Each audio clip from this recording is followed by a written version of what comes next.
तो दोस्तों welcome back to my channel Ansari Halchal trick.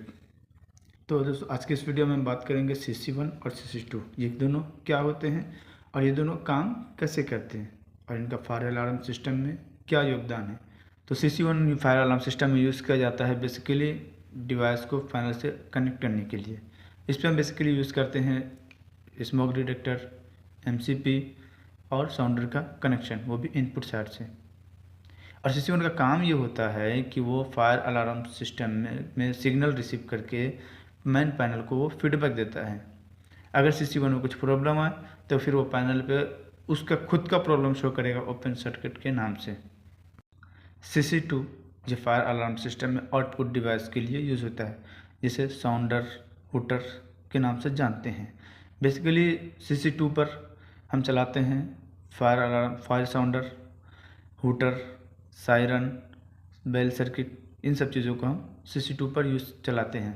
CC2 का काम ये होता है कि फायर कंडीशन में अगर कहीं फायर अलार्म एक्टिव हुआ तो उस कंडीशन में वो अगले डिवाइस को जैसे साउंडर को एक्टिव करता है। तो आइए हम CC1 और CC2 को ड्राइंग के थ्रू समझते आ हैं। रही है जो आपका सिग्नलिंग लूप आ रहा है जिसके अंदर स्मोक डिटेक्टर, MCP और वो चीज़ें लगी हुई हैं। ठीक है, ओके। आपकी लास्ट डिवाइस कोई भी हो सकता है, यहाँ पे SD भी हो सकती है। ठीक है, ये फॉर एग्जांपल ये स्मोक डिटेक्टर है। ठीक है, स्मोक डिटेक्टर से एक केबल निकली प्लस केबल और एक निकली माइनस केबल। ठीक है, अब वो वहाँ से आई आके CC1 A के पॉजिटिव टर्मिनल में और एक नेगेटिव टर्मिनल में, 4 और 3 में।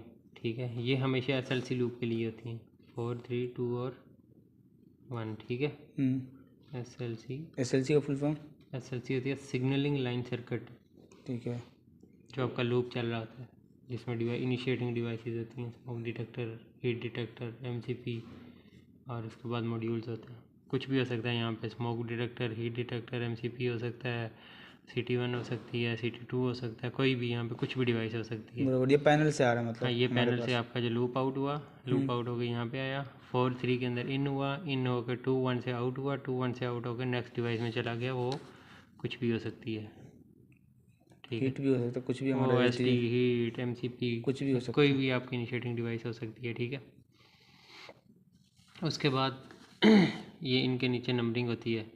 अभी नंबरिंग मुझे सही तरह कंफर्म नहीं है, वो आप देख लेना किसी एक डिवाइस पे से। ठीक है, वहाँ पर फिर ये नीचे जो 2 पोर्ट्स होती हैं वहाँ पर आपने एक पोर्ट के अंदर एक्सिलरी आउटपुट 24 वोल्ट DC देना होता है इसको, जो आप पैनल से, ये BPS से कहीं से भी लेते हो। बराबर। इसको पावर देने के लिए कि जब इसको 24 वोल्ट चाहिए होते हैं नेक लूप को चलाने के लिए, आपके जो फ्लैशर लगे होते हैं उनमें से कोई केबल आ सकती है, पैनल में से डायरेक्ट केबल आ सकती है, BPS में से केबल आ सकती है।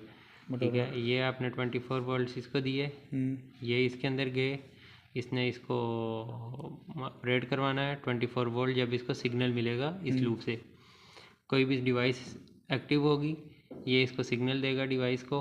आपने 24 वोल्ट दिए हमें, ये 24 वोल्ट इन पोर्ट से रिलीज़ करेगा, तो आपका ये जो फ्लैशर है वो बजना शुरू हो जाएंगे। ठीक है, अब आपने इससे आगे अगर कोई लूप चलाना है, यहाँ से आपने आउटपुट आगे लेके जानी है, तो फिर आप यहाँ से केबल आउट करोगे, आउट करके आप नेक्स्ट CC1 में लगा सकते हो, CC2 लगाई हुई है उसमें लगा सकते हो, या आपने साउंडर बेस लगाए हुए हैं साउंडर बेस में लगा सकते हो।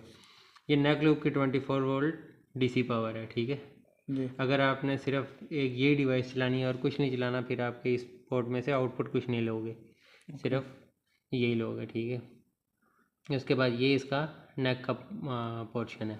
यहाँ से आपने जो केबल निकलेगी वो आपने फ्लैशर के अंदर या स्ट्रोब के अंदर या किसी भी साउंड वाली डिवाइस के अंदर लेके चले जाना है। वहाँ पर जाकर ये जब इसको सिग्नल मिलेगा, ये 24 वोल्ट यहाँ से रिलीज़ करके इस पोर्ट को देगा, इस पोर्ट से 24 वोल्ट रिलीज़ होंगे तो आपके फ्लैशर साउंड करेंगे। बराबर। ठीक है, ये CC2 है। बाकी इसकी फंक्शनैलिटी सेम एज अबव ऐसे होगी। ठीक है, ये इसकी SLC लूप की इन आउट होंगी, ये एक्सिलरी पावर DC 24 वोल्ट की इन आउट होंगी। इसके यहाँ पर इसको CC2 है इसलिए बोलते हैं 2 या CC2A कुछ भी हो सकता है। इसको इसलिए 2 बोलते हैं कि यहाँ हमारे पास इसकी 2 आउटपुट्स हैं। ठीक है, इन 2 आउटपुट्स के 2 पर्पस भी हो सकते हैं। कि एक तो आपने इसको क्लास बी करना है, मतलब पैनल के अंदर आपने रिटर्न लेके आना है, ठीक है। तो आप इसको क्लास बी करके इसमें चला सकते हो। और अगर आपने सिर्फ यहाँ से सिर्फ सिंगल आउटपुट लेनी है, एंड ऑफ लाइन रजिस्टर लगाना है, आपको पैनल के अंदर वापस नहीं चाहिए, तो आप इसको क्लास ए कर दो। बराबर। ये इसकी दो आउटपुट्स होती हैं और इसमें सिंगल आउटपुट होती है। उसको CC1A, CC1 कुछ भी कह सकते हैं, उसको CC2 2A कुछ भी कह सकते हैं। ये इसकी दो आउटपुट्स होंगी आपके नेक लूप के लिए। Okay sir. दोस्तों, अगर वीडियो अच्छी लगी हो तो वीडियो को लाइक, कमेंट एंड शेयर ज़रूर करें, और साथ साथ हमारा अंसारी हलचल ट्रिक को सब्सक्राइब करके रख लें।